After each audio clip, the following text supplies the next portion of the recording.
Hi everyone, this is Ramesh. Welcome to Ramesh maths corner. మనం last class లో data handling, దత్తాంశ నిర్వహణ అనే టాపిక్ సంబంధించి బేసిక్ ఏం నేర్చుకోవాలి అనేది తెలుసుకున్నాం. అయితే గత సంవత్సరాల్లో ప్రీవియస్ ఇయర్స్ క్వశ్చన్స్ ఈ లెసన్ మీద ఎలాంటి ప్రశ్నలు ఇచ్చున్నారు, మనం వాటిని ఎలా సులభంగా సాల్వ్ చేయాలి అనేది ఈ క్లాస్ లో నేర్చుకుందాం.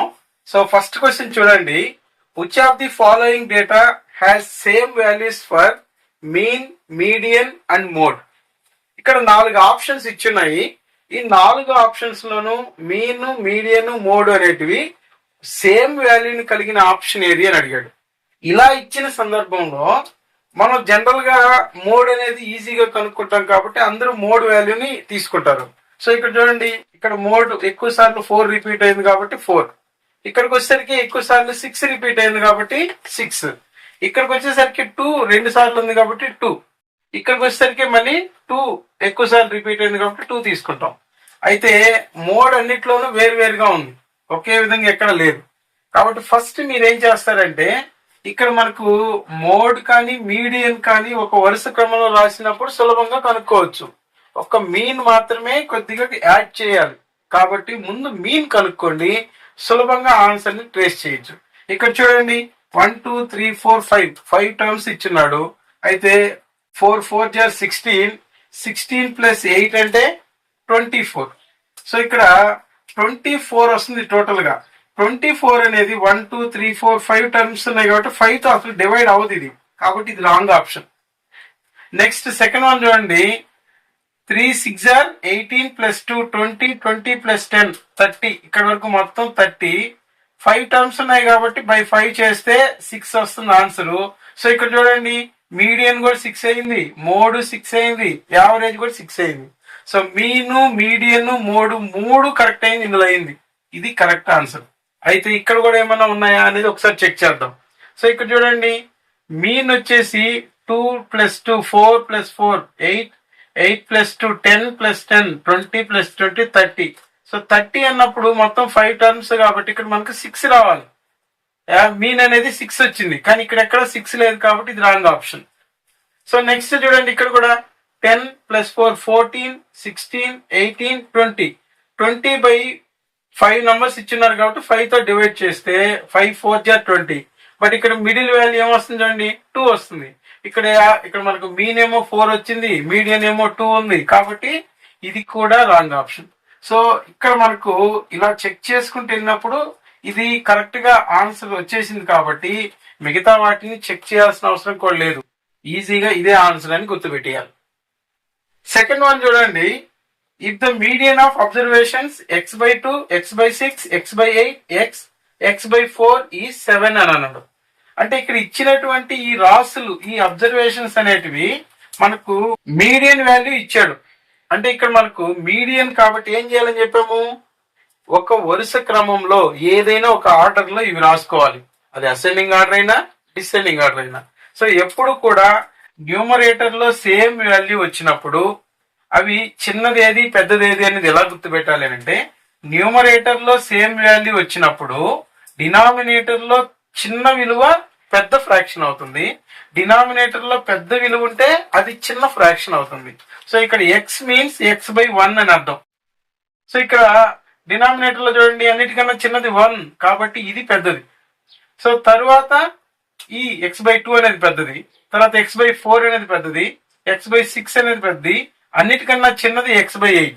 సో ఇక్కడ ఏదో ఒక ఆర్డర్ లో, ఫర్ ఎగ్జాంపుల్ కి మనం అసెండింగ్ ఆర్డర్ తీసుకున్నాం. అసెండింగ్ ఆర్డర్ లో చూడండి, x/8 అనేది అన్నిటికన్నా చిన్నది, తర్వాత x/6 అనేది చిన్నది, తర్వాత ఉన్న వాటిలో x/4 చిన్నది, తర్వాత మిగిలిన వాటిలో x/2 చిన్నది, అన్నిటికన్నా పెద్దది x. సో ఇలా ఒక ఆర్డర్ లో రాసుకున్న తర్వాత 1 2 3 4 5 అబ్జర్వేషన్స్ ఇచ్చారు కాబట్టి ఇది ఆడ్ నంబర్ ఉంది కాబట్టి n + 1/2 అనేది మనకు ఫార్ములా చెప్పుకున్నాం. n + 1/2 టర్మ్ అనేది మనకు మీడియన్ అవుతుంది అని చెప్పుకున్నాం. సో ఇక్కడ చూడండి, n అంటే 5, 1 2 3 4 5 టర్మ్స్ ఇచ్చినాడు కాబట్టి 5 + 1 అంటే 6, 6/2 అంటే 3. థర్డ్ టర్మ్ 1 2 3 ఈ థర్డ్ టర్మ్ ఏదైతే ఉందో ఇది మనకు మీడియన్ అవుతుంది. ఈ మీడియన్ వాల్యూ ఎంత ఇచ్చాడు? 7 అని ఇచ్చాడు. సో x/4 ఈక్వల్ టు 7 అవుతుంది. ఇక్కడ 4 అనేది డివైడ్ చేస్తుంది కాబట్టి ట్రాన్స్ఫర్ చేస్తే మల్టిప్లై చేస్తుంది. 4 7 జార్ 28 అనేది ఎక్స్ వాల్యూ. సో ఇచ్చిన ఆప్షన్స్ లో మనకు 28 ఎక్కడ ఉంటుందో ఇది కరెక్ట్ ఆన్సర్ గా తీసుకుంటాం. నెక్స్ట్ థర్డ్ క్వశ్చన్ చూడండి. Observe the pie chart. It gives the expenditure on various items and savings of A family during a month. If the monthly savings of the family is 3000 rupees, what is the monthly expenditure on clothes? So ఇక్కడ ఇచ్చినటువంటి పై diagram ఒకసారి చూడండి.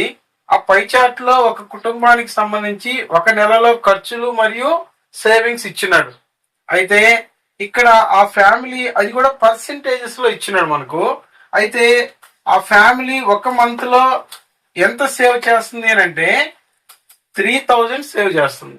అయితే monthly expenditure on clothes బట్టల మీద ఎంత ఖర్చు పెడుతుంది అని అడిగాడు. సో ఇక్కడ మనకు ఈ పై చార్ట్ లో గమనిస్తే సేవింగ్స్ కి ఎంత పర్సెంట్ ఉంది? 15% ఉంది. ఈ 15% అనేది 3000 కి సమానం. అయితే క్లాత్స్ అనేది 10% ఉంది కాబట్టి 10% వాల్యూ ఇక్కడ ఉన్న ఆప్షన్స్ లో దేనికి సరిపోతుందో మనం కనుక్కొని ఆన్సర్ చేయాలి. అంటే ఇక్కడ మనకు జస్ట్ అక్కడ చూడండి, మనకు 15% వాల్యూ 3000 కి సమానం. సో సులభంగా ఇలా చేసేయడమే. సరే 10% వాల్యూ ఎంత అంటే 15% 3000 అవుతుంది కాబట్టి 10% వాల్యూ డిక్రీజ్ అవుద్దా ఇంక్రీజ్ అవుద్దా? డిక్రీజ్ అవుతుంది, తగ్గుతుంది. కాబట్టి సింపుల్ గా ఇక్కడ తక్కువ విలువ బై ఎక్కువ విలువ ఇంటూ 3000 వేస్తే చాలు. సో 10/15 ఇంటూ 3000 చేస్తే సరిపోతుంది.